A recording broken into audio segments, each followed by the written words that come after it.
Janmashtami special তালের বড়া। তালের বড়া কিভাবে বানাতে হয় সেটাই আজ আমি দেখাবো। একটা বাটিতে 1 কাপের মতো সুজি জলে ভিজিয়ে রাখছি।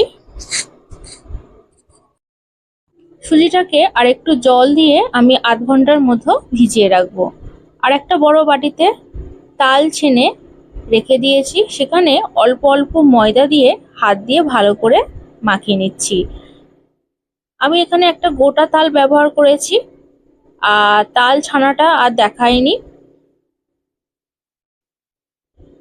এরকম ভাবে হাত দিয়ে ভালো করে মাখিয়ে নিতে হবে। তার মধ্যে অল্প অল্প চিনি দিয়ে দিতে হবে, আর যে পরিমাণ সুজিটা আমি জলে ভিজিয়ে রেখেছিলাম সেটাকে দিয়ে দিয়েছি। দিয়ে দিচ্ছি পরিমাণ মতো নুন। এর মধ্যে একটু নারকেল কোড়া দিয়েছি, দিয়ে এইভাবে ভালো করে মাখিয়ে নিচ্ছি। আর এইভাবে কিন্তু ভালো করে ফেটিয়ে নিতে হবে। আরো একটু নারকেল কোড়া এর মধ্যে দিয়ে দেব।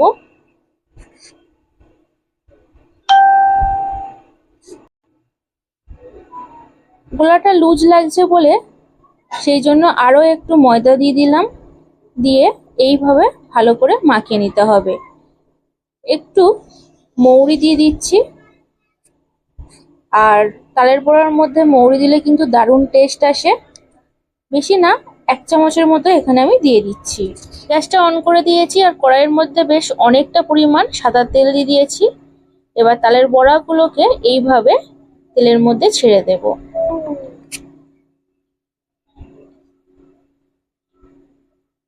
এইভাবে কিছুক্ষণ দেওয়ার পর হাতে জড়িয়ে গেলে তখন কিন্তু একটা বাটিতে জল রেখে দেবেন। হাতটা একটু ধুয়ে নিয়ে আবার কিন্তু এইভাবে ছাড়তে থাকবেন।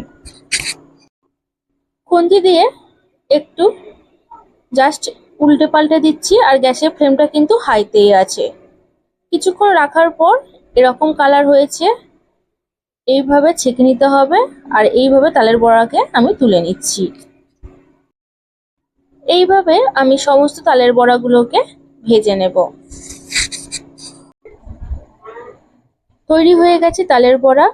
আর এই রেসিপিটি যদি আপনাদের ভালো লেগে থাকে তাহলে অবশ্যই লাইক করবেন, কমেন্ট করবেন এবং শেয়ার করবেন।